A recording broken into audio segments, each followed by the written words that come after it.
Moisés e Arão fizeram o que Deus pediu? Seguiram as instruções do Senhor?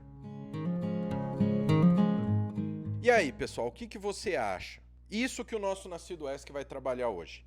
Eu quero que você me diga se você lendo aquilo que você leu, coloca aí nos comentários agora, dá uma paradinha no vídeo e põe aí no comentário. Se realmente Moisés e Arão fizeram exatamente o que e do jeito que o Senhor mandou com que eles fizessem. Quero que vocês me expliquem isso. Que é isso que nós vamos tratar hoje. E nós vamos, com isso, ver como as coisas de Deus precisam ser feitas exatamente como o Senhor nos manda. E como o Senhor é maravilhoso nesse aspecto. Como o que vale é o quê? São os planos do Senhor e não o que nós vamos fazer. Fazendo certo ou fazendo errado? E aí, digita aí. Moisés e Arão fizeram o que Deus pediu, o que Deus mandou que eles fizessem? Antes de ir para o nosso estudo, não se esqueça, 11 passos para a sua leitura bíblica descomplicada, gratuito, presente do Nascido de Novo para você. Link aqui na descrição, você clica, entra com seu e-mail, você vai receber 11 estudos, um estudo por dia, para mudar a tua leitura bíblica, para descomplicar completamente a sua leitura bíblica. Tá bom? Clica aqui e participa. Presente do Nascido de Novo para você. Então vamos lá para a tela do Logos Bible Software, que é isso que interessa, né? O nosso estudo de hoje. Então vamos lá para o Logos, vamos para o nosso estudo. Bom, pessoal, agora nós vamos ver Êxodo 5:1 e vamos pular Êxodo 5:2. Nós vamos lá para Êxodo 5:3. Vamos no versículo 1 e no versículo 3, porque a gente vai ter que entender uma questão muito importante aqui. Então vamos lá. Êxodo 5:1. Depois foram Moisés e Arão e disseram a Faraó: assim diz o Senhor, Deus de Israel, deixa ir o meu povo, para que me celebre uma festa no deserto. Aí a pergunta que eu estou fazendo desde o início desse vídeo. Será que Moisés segue as ordens divinas corretamente? Será que ele segue as instruções que o Senhor passa para ele? E nós? Será que nós seguimos hoje? Em Êxodo 3:18, Deus diz a Moisés como ele deve chegar a Faraó e o que ele deve dizer. O que a gente aprende com isso? Vou até deixar Êxodo 3:18 aqui. O que Deus faz com a gente? O que Deus faz com a gente? Ele nos ensina as coisas nos mínimos detalhes. Na Escritura, ele nos apresenta tudo nos mínimos detalhes. Por exemplo, não cobiçarás a mulher do teu próximo. Não cobiçarás o cavalinho do teu próximo. Quantos crentes invejosos a gente conhece? Quanto crente adúltero que vai atrás de mulher casada a gente conhece? Não cometerás falso testemunho. Quanto crente a gente não conhece que vive enrolando e mentindo por aí? Não assassinarás. Não utilizareis o nome de Deus em vão. A gente já falou desses caras na questão lá dos capatazes, que são os profetas da prosperidade. Eles pronunciar o nome de Deus em vão não é essa bobeira aí dos caras que dizem que não pode falar nem escrever Deus, tem que escrever dus. Isso é uma palhaçada. É uma palhaçada sem tamanho, porque não é isso que Deus está falando. Então eles estão, nesse sentido, usando o nome de Deus em vão. Usar o nome de Deus em vão é falar que Deus disse algo que ele não disse. Olha só, e esses caras que criam fogueira santa de Israel, esses caras que falam que a Bíblia tem que ser atualizada, eles estão falando algo, que Deus falou algo, quando Deus não falou. Então Deus apresenta para a gente as questões nos mínimos detalhes. Olha o exemplo do último vídeo. Nós vimos a questão dos capatazes e dos superintendentes do povo. Olha que legal. Os superintendentes do povo eram israelitas que, para ter uma benese nesse mundo, virava as costas para o povo de Deus, desobedecia a Deus, fazia conluio com o estrangeiro, que se misturava. Nós vimos isso. E Deus explica as coisas nos mínimos detalhes. Então, em Êxodo 3,18, Deus diz a Moisés como ele deve chegar a Faraó e o que deve dizer. Aqui em Êxodo 5,1, a gente tem Moisés cumprindo isso que Deus falou. Mas se a gente comparar as duas passagens, a gente vai perceber que elas são diferentes. E aqui vamos às diferenças. Primeiro, em Êxodo 3,18, Moisés e os anciãos é que devem ir. Aqui vemos Moisés e Arão. Quem Deus falou para ir, ó? Êxodo 3,18. E ouvirão a tua voz, e irás com os anciãos de Israel. Deus falou que era para pegar Arão e ir na presença do faraó? Foi isso? Não. Deus falou que era para pegar os líderes ali e ir na presença do faraó. Não, Moisés foi lá e pegou Arão. Segunda diferença, Moisés modifica a anunciação do Senhor. O Senhor, Deus dos hebreus, para o Senhor, Deus de Israel. Mas espera aí, o Deus dos hebreus não é a mesma coisa? Não, Deus dos hebreus, o povo hebreu, o povo de Deus, o povo hebreu, não o Deus de Israel, que era uma pessoa. Ou vocês esqueceram quem é Israel na Bíblia? Não é o povo do suplantador, mas é o povo hebreu, uma etnia. Então é o Deus da etnia, é o povo, o Deus do povo hebreu. Eles mudaram para Deus de Israel. O Senhor, o Deus dos hebreus, aqui ó, nos encontrou. Terceiro, Êxodo 3,18 fala de uma jornada de 3 dias. Moisés omite essa informação aqui. Imagina, pastor, tá lá. Vamos lá, deixa eu pegar aqui Êxodo. Vamos voltar para Êxodo 5:1. Êxodo 3:1 não, Êxodo 5:1. Depois foram Moisés e Arão e disseram a Faraó: assim diz o Senhor, Deus de Israel, deixa meu povo para que celebre uma festa no deserto. Não falou, olha, dá uma folga de 3 dias para a gente sacrificar. Não explicou do jeito que era para explicar. Quarta, Deus instrui Moisés a usar o coortativo. Deixa-nos ir. O Senhor, o Deus dos hebreus, nos encontrou. Agora, pois, deixa-nos ir. Deixa-nos ir. Reconhece o quê? A autoridade do faraó como governante.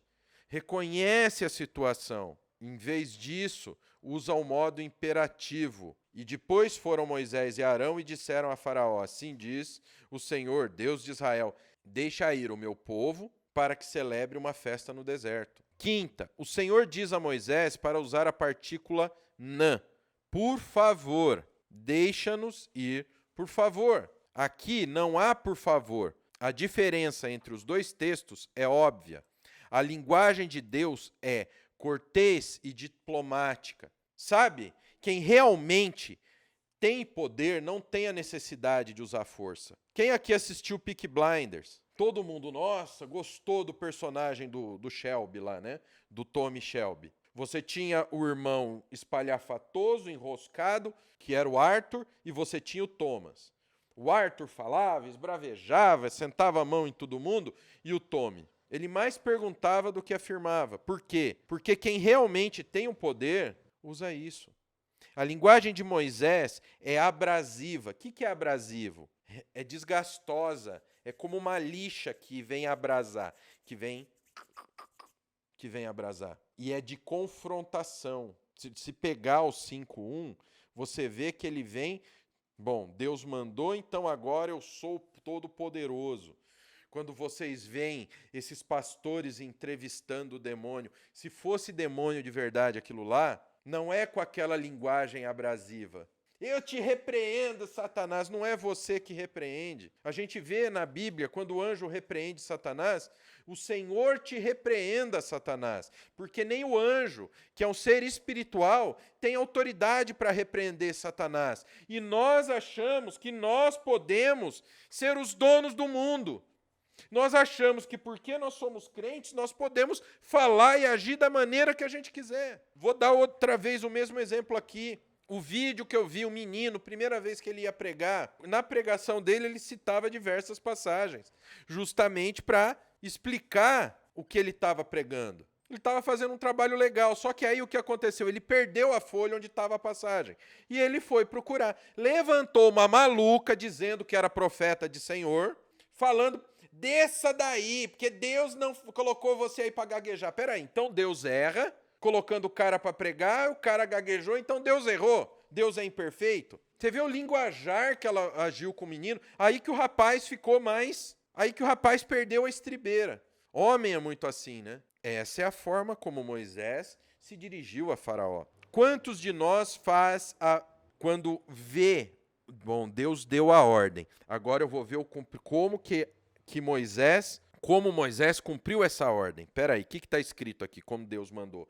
Deixa eu comparar se ele fez certo. Olha, ele não fez certo. A gente faz a mesma coisa, ou não? Deixa eu comparar. Olha, primeiro era para levar os anciãos, os líderes do povo. Olha, ele levou Arão. Ele achou melhor levar Arão, ou não? Agora, quem é mais perfeito? Deus ou Moisés? Um gago fugitivo da justiça. Porque é isso que Moisés era, pessoal. O pessoal sempre levanta que Moisés era um cara criado com Faraó, foi educado junto com Faraó, criado como irmão de Faraó, beleza, playboyzinho. Todo mundo fala isso. Agora não param para ver que Moisés era gago, inseguro e que dava dessas. Se achando que o seu jeito era melhor de fazer. Como diz Sternberg, Moisés preferiu bater a falar na rocha do Egito para soltar sua presa. Por causa desse temperamento, Moisés não pisou na terra prometida. Vocês pararam para pensar? Por que nós não seguimos aquilo que o Senhor nos orienta a fazer, nós muitas vezes não entramos na terra prometida. Ele descreve a tática de Moisés como brusca, peremptória, integralmente favorável aos israelitas, certamente ofensiva, quando na realidade ele estava lá conversando com alguém que foi incutido de autoridade pelo próprio Deus, porque se o faraó estava lá é porque Deus o colocou ali. Ele era pagão, não importa que ele era pagão, não importa que ele era israelita, o Senhor colocou ele ali. De modo semelhante, Golding aponta que Moisés e Arão falam ao rei como mensageiros, anunciando a mensagem de um rei. Esse é um ponto importante. Para Faraó, nós vamos ver no próximo episódio, vocês vão entender mais isso, Deus não era ninguém, ele não conhecia esse rei. Aí a gente vai saltar agora para Êxodo 5:3. Eles prosseguiram. O Deus dos hebreus, olha aqui como mudou, nos encontrou, deixa-nos ir, pois caminho de 3 dias ao deserto. Olha, agora ele colocou os 3 dias, para que ofereçamos sacrifícios ao Senhor nosso Deus, e não venha ele sobre nós com pestilência ou com espada. Mesmo assim, agora ele abaixou a orelha, não é? A segunda tentativa de Moisés de persuadir Faraó é muito menos confrontadora do que aquela que ele usou no verso 1. E se parece mais com Êxodo 3:18. Parece, mas não é exata. Por exemplo, ele fala Senhor, mais tarde no versículo, em vez de falar Senhor no começo, como o versículo 1, ele troca o imperativo enviai pelo cortativo deixa-nos ir, repete as palavras de Deus, Deus dos hebreus, por favor, e uma jornada de 3 dias. De modo peculiar, Moisés acrescenta para que ele não caia sobre nós com peste e espada. Deus não se enfureça. Moisés está colocando, olha, se ele cair com peste e espada, nós não vamos poder fazer tijolo e construir tuas cidades. Então, o que eles iam valer? Então, aqui, pessoal, eu quero que vocês entendam o quê? Moisés, ele começou fazendo errado, está errado. Aí, depois, ele tentou consertar fazendo como Deus disse, mas também não deu certo. Por quê? Porque os planos de Deus são soberanos. Nós devemos obedecer o Senhor em todos os seus detalhes. Por quê? Porque nós somos servos de Deus. Nós não somos menina dos olhos de Deus que damos ordem a Deus como se ele fosse o quê? Como se ele fosse nosso serviçal. Mas nós estamos aqui para obedecer. Não importa o porquê, esse é o ponto. O Faraó, se eles viessem e falassem exatamente como Deus mandou, Faraó não ia amolecer o coração e deixar o povo ir, porque isso não estava nos planos de Deus. Então, pastor, que diferença tem? A diferença que nós devemos nos colocar nos nossos lugares, como servos de Cristo, como servos de Deus. Nós temos que obedecer porque Deus é um Deus soberano. Nós temos que baixar a nossa orelha e entender a nossa postura de servo. Não importa a nossa ação, Deus vai fazer o plano dele ser cumprido. Mas Deus mandou a gente levar os anciãos para falar com o faraó. Não levaram. E nós desobedecemos o Altíssimo. Nós desobedecemos o Todo-Poderoso. Entendem onde eu quero chegar? Deus mandou que fizéssemos de uma forma. Nós devemos fazer, independente do que vai acontecer. Eu poderia falar aqui para vocês a questão aqui, ó. Podemos entender o motivo pelo qual os discípulos de Cristo não conseguiram curar o menino enfermo, o menino endemoniado. Porque não faziam do jeito que o Senhor indicou. Mas não é só isso. É muito mais do que isso. Trata-se de obediência e saber o seu lugar. Que por mais que nós nos achemos grandes, como aqueles que construíram a Torre de Babel, nós somos desse tamanho. Nós somos como aquela formiga que eu fui abrir a porta da garagem esses dias e eu pisei sem querer na formiga e matei. Acabou a formiga. Nós somos formigas perto de Deus. Então nós temos que obedecer. Obedecer. Não porque obedecendo algo vai acontecer, mas obedecer porque nós sabemos que nós estamos debaixo da autoridade do Todo-Poderoso, que pela sua misericórdia e graça escolheu nos salvar. Então é isso. Nós temos que obedecer por sermos servos. Não obedecer porque nós achamos que o que nós fazemos faz a diferença. Porque o que nós fazemos não faz diferença nenhuma. Então, que nós possamos obedecer nos mínimos detalhes aquilo que o Senhor coloca no nosso caminho, coloca na nossa vida. Amém? Bom, pessoal, esse foi o nosso Nascido ESC dessa semana. Lembrando você que nós temos o Bacharel Livre em Teologia do Nascido de Novo, um curso que vai do básico ao avançado da teologia. Não, a teologia não é nada criado da carne por homens. A teologia são ferramentas criadas por Deus para que nós possamos manusear a palavra de Deus e chegar na vontade real de Deus para a nossa vida. E possamos servir ao Senhor corretamente. Então, tá aqui, ó, 86 matérias divididos em 14 módulos, todo o material incluso, tudo bonitinho, onde você vai aprender o que é a Bíblia, vai aprender a extrair corretamente o conhecimento correto, aplicar na tua vida e transmitir esse conhecimento bíblico como você nunca imaginou. Link tá aqui na descrição, o curso e todos os bônus que tem nele estão aqui, ó, tá aqui o link. Clica nesse link que ainda você tem um baita de um desconto, tá bom? Então, que o Pai, o Filho e o Espírito Santo de Deus abençoe a vida de vocês. Até a próxima, em nome de Jesus.